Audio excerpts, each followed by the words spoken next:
again, I'd like to welcome everyone to the Oakridge Church of Christ. If you're visiting with us, we'd like you to know you're an honored guest and invite you to join us each and every time you have the opportunity.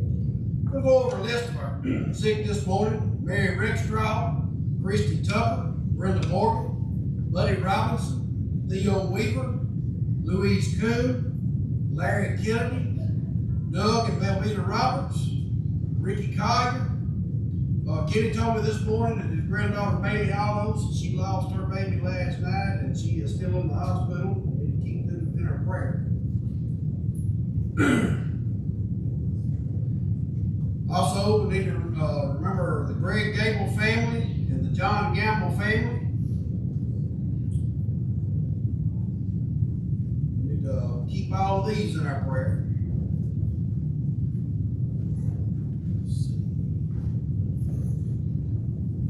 Also, we got a New Albany Church of Christ. Their gospel meeting starts today and goes through Wednesday. They're having a Friends and Family Day starting today. If anybody wants to go to that, let's see if we can get a group together to go. Anybody would be interested in that? That'll go through Wednesday night. Ladies need to meet for just a few minutes after services this morning. And also, we'll have a short men's meeting this morning after services. Over a list of our men to serve this morning, leading singing this morning will be Kenny Hudson. Our opening prayer this morning will be Larry Kennedy. I'll be in charge of the Lord's table at the appropriate time. And Kate Franks has our closing prayer. And Chris Bozak will be doing our filming this morning. I'd like to say thank you to all of you. Also, remember Ladies Fund. If you want to give money to that, please give your money to Karen Lott. Also, let's remember the cans for Camp Drive. And Eddie got with me this morning and told me to remind everyone to bring the cans, and he'll try to take them off. Also got a letter this week from the Memphis School of Preaching. Their lectureships is starting up on May the 23rd through the 27th. It's Magnifying His Name is going to be the title of it this time. So anybody would like to be interested in going to that. That's all I have to announce this morning. If anybody's got anything, get it to me and I'll announce it later.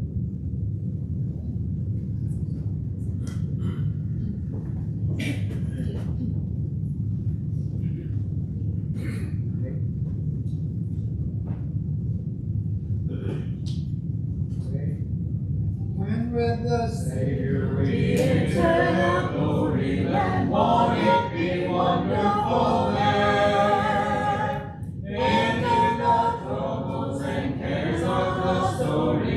Won't it be wonderful there?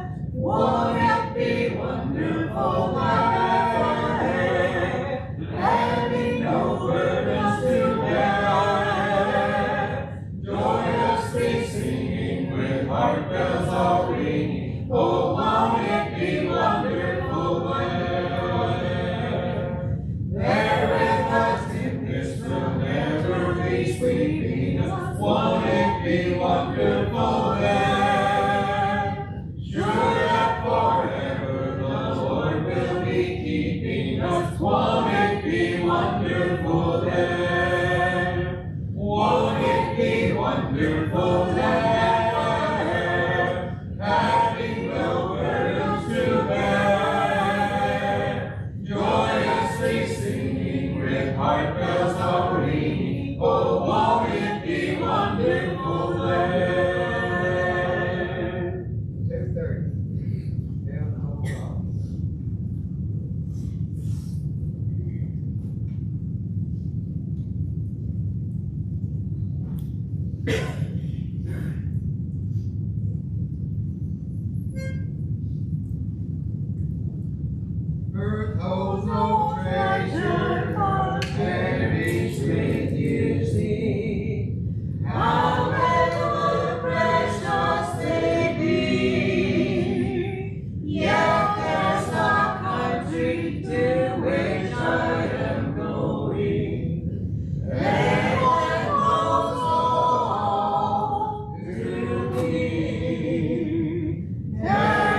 Joy without measure will be my treasure.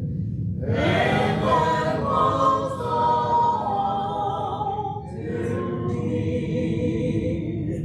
Why should I long for longer weary sorrow when I long for the sea? Millions are singing a wonderful story. Heaven holds all to me. Heaven holds all to me. Brighter its glory will be. Joy without measure will be my treasure. Heaven holds all to me.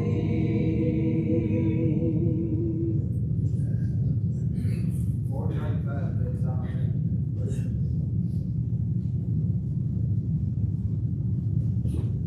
Let us pray.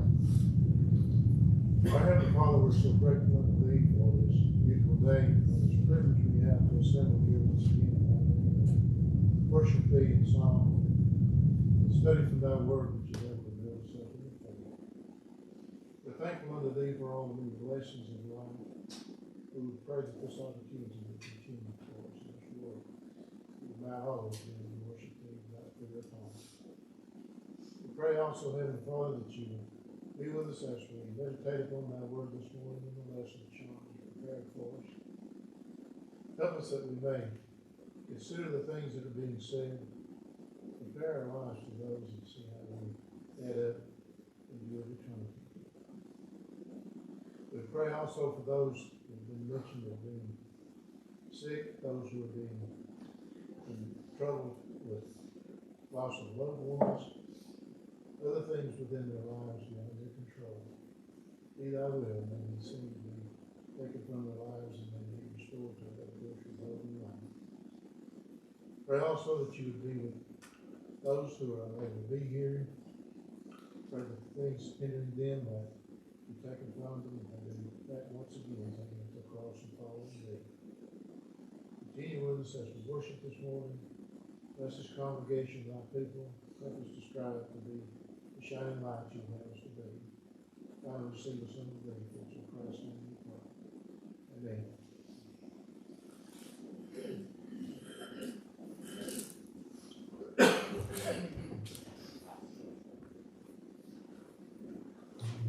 Good morning.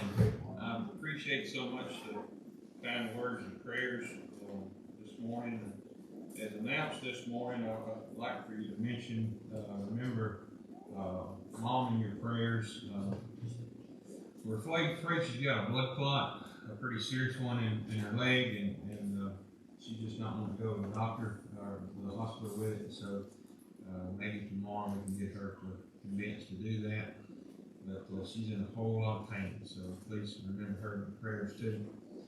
All my lessons, I like to try to plan. I've got a little thing that I usually do that I kind of lay these things out, but that was the one I want to preach this morning. I think it fit too well with some of the things that we've been seeing over the last course of a few weeks and months, and how it can tie together with our reopening here at Oakridge. There's a phenomenon that's really pretty quickly sweeping through our country. They call it the cancel culture. And it's a mindset that demands that if anybody says or does something that someone else finds offensive, well, that person must be silenced. That person must be silenced to no mercy. That person has lost their jobs. There's people who have done that. There's people who have had their careers ruined, their reputations ruined, and even their lives threatened. In essence, it's a mob mentality out there that attacks people for things sometimes that they've done 20, 30, or 40 years ago. And it's happened to politicians, it's happened to actors and to singers and media types of all types, as well as businessmen. Nobody's immune. Not even cartoon characters. Not even product brand images. Not even children's books. They're all facing or have faced being canceled, being removed from the shelves because someone claimed to have been offended. Now, that's not to say that there's probably not some people that have said some things, done some things, continue to say and do some things that they're unrepentant of, and perhaps they needed to be silent because of the things that they continue to be a part of. But this cancel culture almost seems to be coming from some kind of a self-righteous hatred. And to me, that's kind of scary. To me, that steps all over the First Amendment. To me, it's something that we as Christians, I think, should really be worried about. It's from a standpoint of being able to say what the Bible says. But you know, the truth about this cancel culture is actually this desire to cancel others is as old as mankind itself, if you think about it. Cain canceled Abel. Joseph's brothers tried to cancel him from their lives and did for a time. Herodias canceled John the Baptist by having him murdered and his head put on a plate, if you will.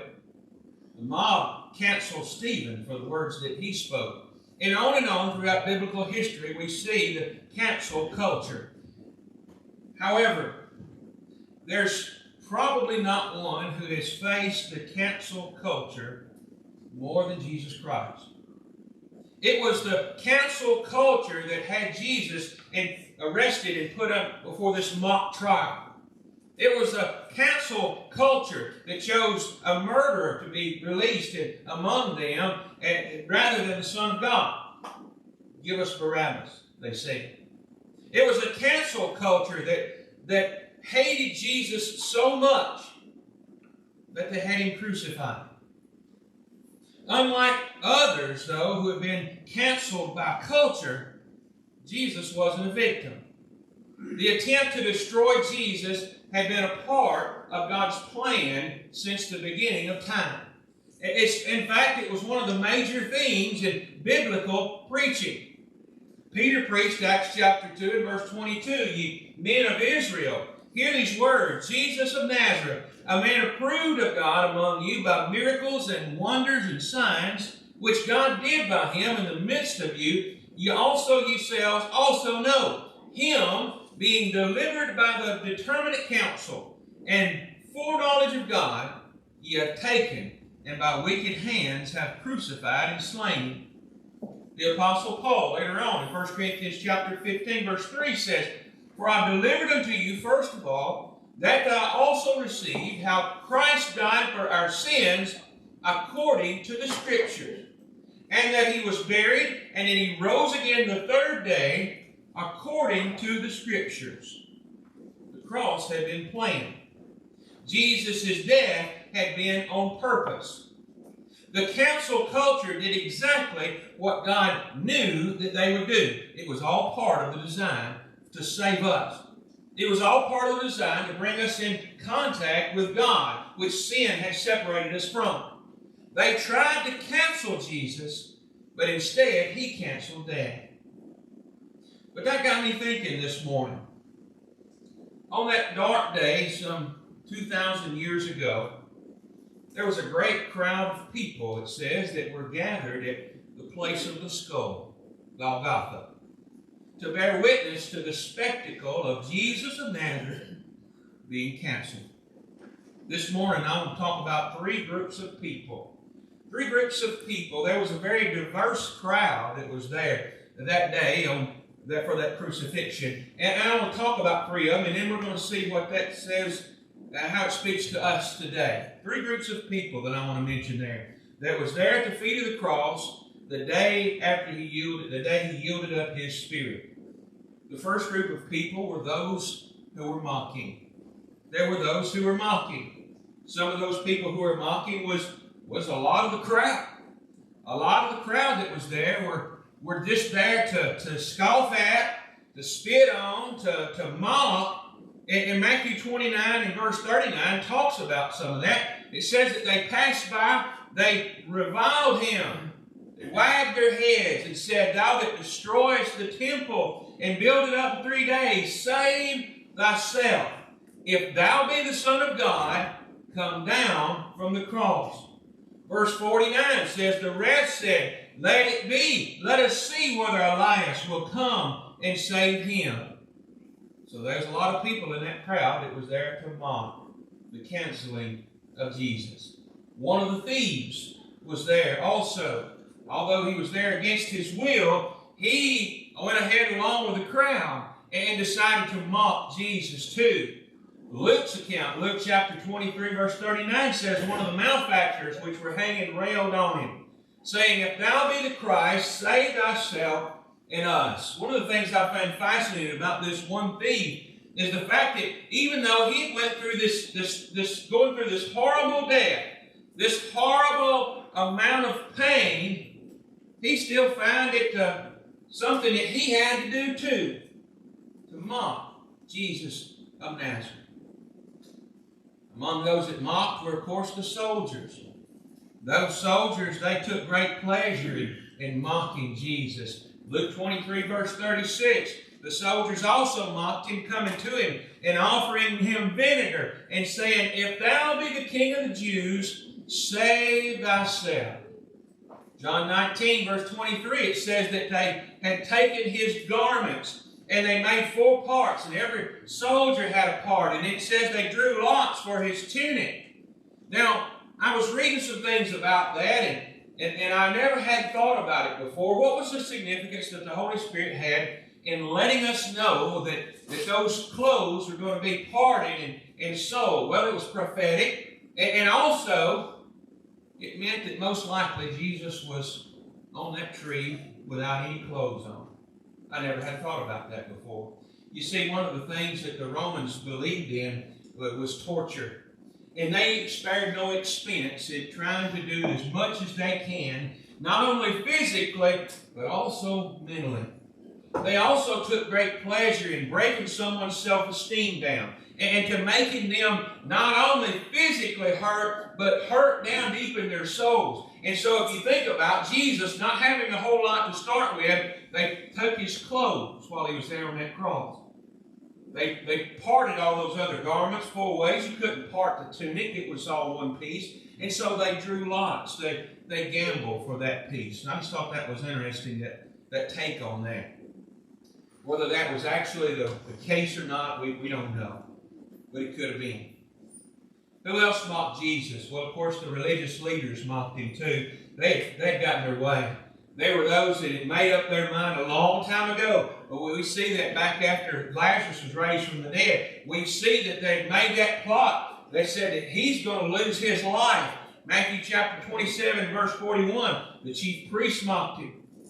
The scribes and the elders mocked him. These are supposed to be the leaders. These are supposed to be the leaders, and yet we find them mocking. And they said he saved others.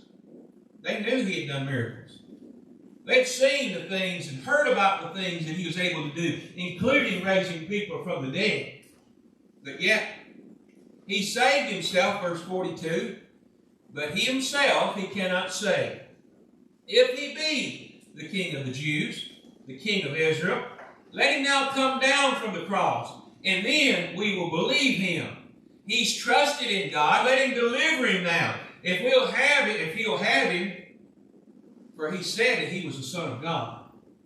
So not only was the leaders mocking Jesus Christ, in a way they were mocking God himself. If he trusts in God, then let God bring him down. Let God send him down here. And then we'll believe him then.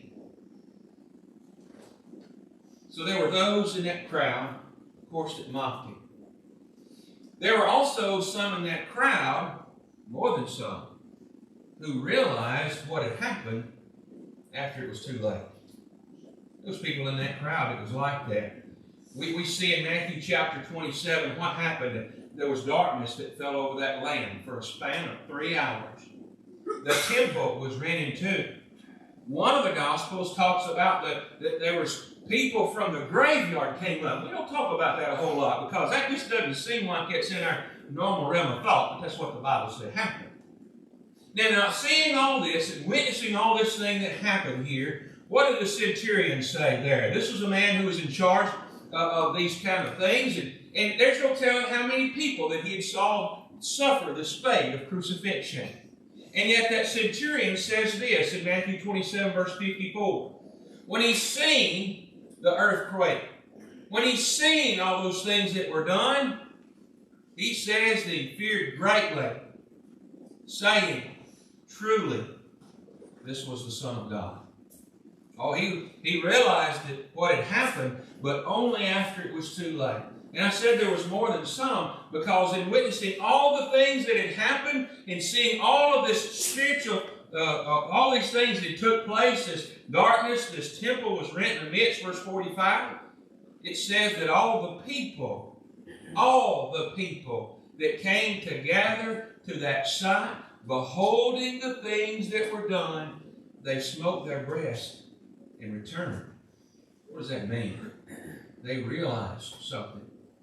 They realized that something had happened, but they were too late in realizing what they had taken a part in. That's two groups. Let's talk about the third group. There were some who were standing ready to minister. There were some who were standing ready to minister. John, in chapter 19, we see the account that John gives, and he refers to himself to the one that Jesus loved. We know that John also loved him too. And as he stood there at the feet of the Savior, one of the statements that Jesus made was, behold thy mother. And he says to Mary, behold thy son. And then it says from that moment on, John took her into his house and took care of her. See, that was originally supposed to be the job of the eldest child. Jesus says it's time. It's going to be time where I can't take care of her physically on this earth. So, John, it's your job. And what did John do?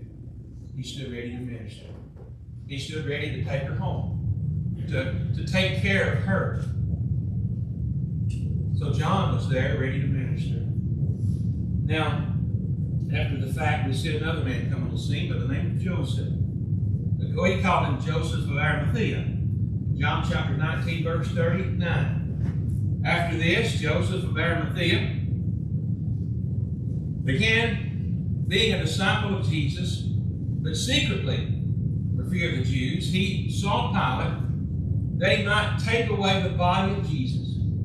Pilate gave him leave, and he came therefore, and he took the body of Jesus, and what did he do? He had a new tomb that he had purchased, probably something that had great expense to it. By being a secret disciple of Jesus Christ, by going and asking Pilate for that body, he's exposed himself. He's exposed himself to be one who cared enough about Jesus to minister to his body. So he took that responsibility on too. He stood ready to minister. There were also those who were ready to minister who had followed Jesus from Galilee. Matthew's account, Matthew chapter 27, verse 55 again. And many of the women that were beholding afar off, which had followed Jesus from Galilee, ministered to him. Among that which was Mary Magdalene, Mary the mother of James and Joseph, and the mother of Zebedee's children. Down in verse 61, that while they were putting him there in that sepulchre, we see there was Mary Magdalene and the other Mary sitting over against that sepulchre. So why don't we talk about those three types of groups? Why do we mention those? Well, today we're starting to see a new beginning coming out of a pandemic. We're taking the tape off the pew. We're going from live stream only to in-person worship. We're starting up our Bible classes pretty quick. And while we're doing this, while we're opening up and starting to get things going again, there's a cancel culture that's working diligently to try to cancel Jesus. They've been working on it hard. Don't believe that they haven't. There's a cancel culture there that's trying to get rid of Jesus. And again, we're going to see these three types of groups again. We need to think about who we are falling into and who we're looking around and seeing others falling in with too. Much like those groups that we mentioned before, there are some that mock. There's some that mock. There's some that today that will say, you know what? This has kind of opened our eyes a little bit as far as worship is concerned. And so we are starting to see that we're now in the 21st century. We're now in the year 2021, and we have all this technology here, so it's not necessary anymore to come and worship together. It's not necessary anymore for us to go and get dressed and to come out and drag the kids along. And I know how it is. We've come in the door before too. We come in the door too. We come in the door too, you know, sometimes when the kids was little, trying to slick down hair. Mamas, y'all done that. Now, I don't know about doing it the way we did. We, you know, get the hair down and we're trying to get the clothes straight. We're trying to keep your sister from putting your little brother's diaper on her head. And it's just crazy sometimes. And who needs that hassle, right? So there are those that mock and say that this thing that had been going on since that first gospel sermon was preached in Acts chapter 2, that's outdated. We have the technology now. We don't have to meet in person. We can meet virtually. And we can help spread from spreading disease that way. Oh, we can keep from spreading disease that way. There are government officials that strove to say, you can't meet and worship together. There are those that actually in the state here who had tried to enforce that thing that happened a few months ago, where people were actually gathered in parking lots and they were giving them tickets for doing so. In the way they're mocking. Why you say that? Well, see, those same people didn't have any problem with folks going to the stores. They didn't have any problems with those folks going in bars. They didn't have any problem with those coming together to do public protest. But worshiping together, no. That's what spreads and makes this pandemic worse. There are those who mock.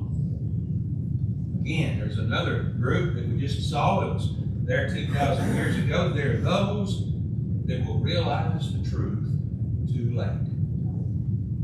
There are those who are going to realize the truth too late. There are those who lose interest in spiritual things. I know how it starts and I know how it continues on. Perhaps that first few times that you gather virtually with your family, you gather with your family. You put them in front of the TV or in front of the laptop or in front of the tablet or on your phones. And you do get up at the time and you do get together and you perhaps even talk about some things that were covered in the worship. But then it gets to where, well, the kids were up late last night, so maybe it's just me and my spouse. Or maybe it's just my spouse. And the next thing you know, if we kind of do it that way, next thing you know, you really lost interest. You know, the Bible talks about having one's conscience seared with a hot iron. Titus talks about it in Titus chapter 1, verse 14, not giving heed to fables and commandments of men that turn from the truth unto the pure and things that are pure, but unto them those things that are defiled and unbelieving is nothing pure, and their mind and their conscience becomes defiled. If you're not careful, we're going to turn around and wake up one day if we just make it a haphazard type thing, and we're following on the wrong path. We're following that wrong path because we don't have that interaction together. We're following that wrong path because we don't see and follow the pattern that we see in Acts chapter 2 and verse 42, where they continued steadfastly in the apostles' doctrine and in fellowship and in breaking of bread and in prayers. It's not talking about individual prayers. It's a collection of prayers where we're praying with each other. We're praying for each other. We're encouraging each other. We're being there for each other. Those things are vitally important because we can't do it by ourselves. We got to have each other.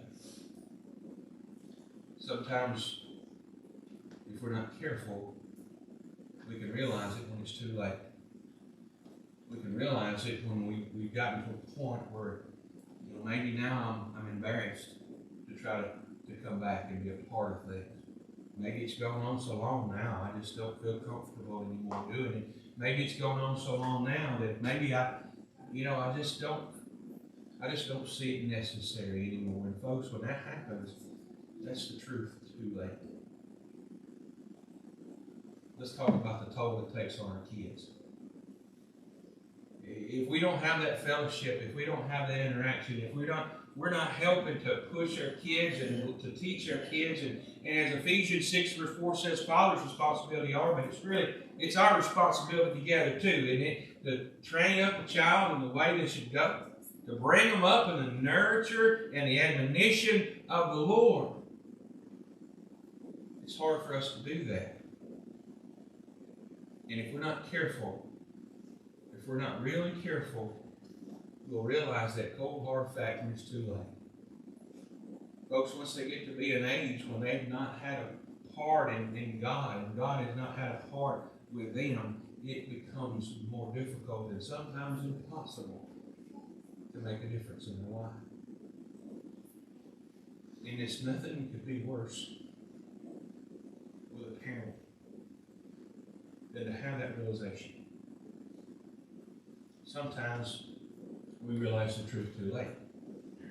It can take our families toll on our whole families as never before. And it has to do with them being shut up together, but I think it also has to do with the fact that there's not that interaction, there's not that focus on God, and that God having the focus with them in their homes, that families can completely fall apart.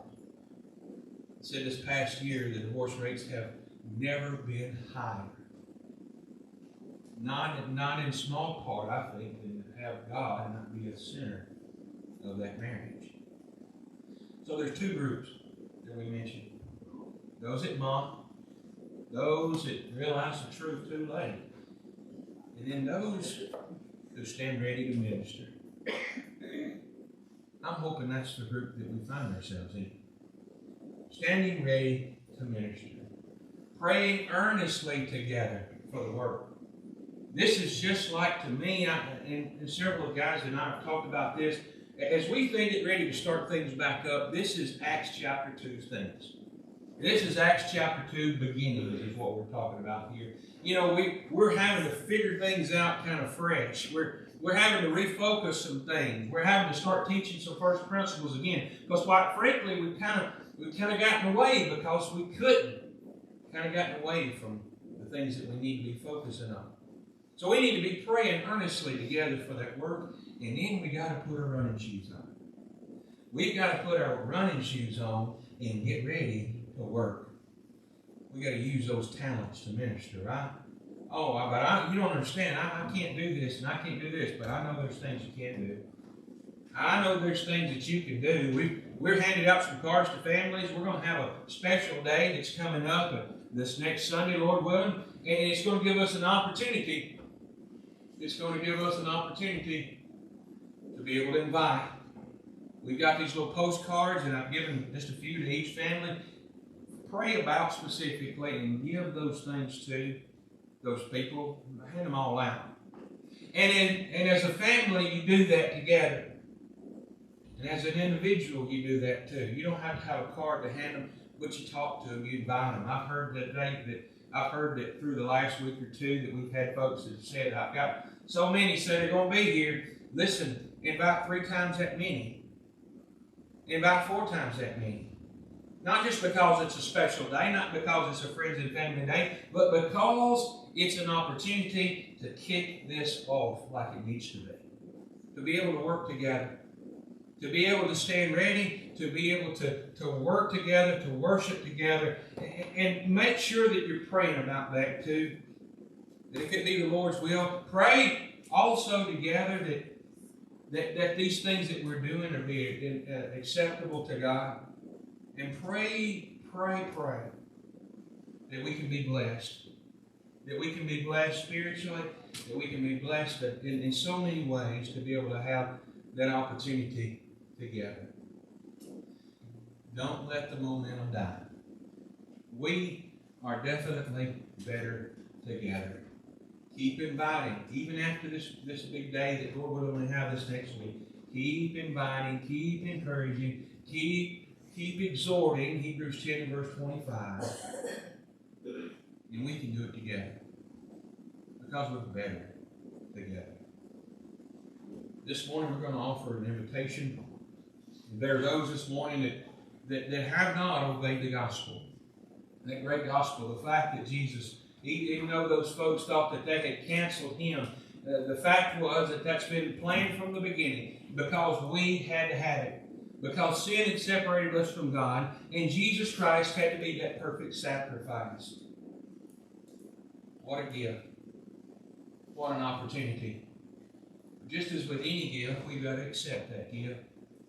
We accept that gift in obeying Him. His Word tells us that it's not something that's a very hard thing to understand. We've got to come believing that Jesus is that Christ.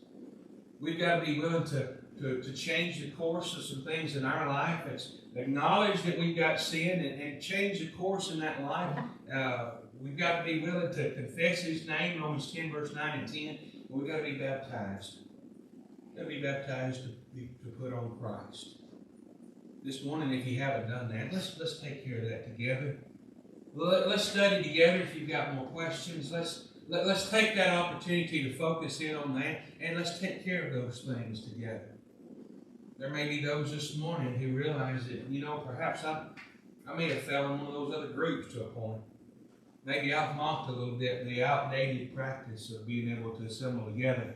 Maybe I've actually realized some things that I need to make some changes in because I may have almost made it too late to make those changes. Let's be willing to stand ready.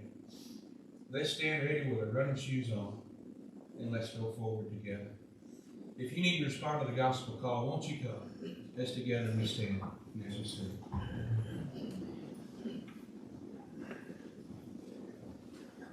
Would you be free from the burden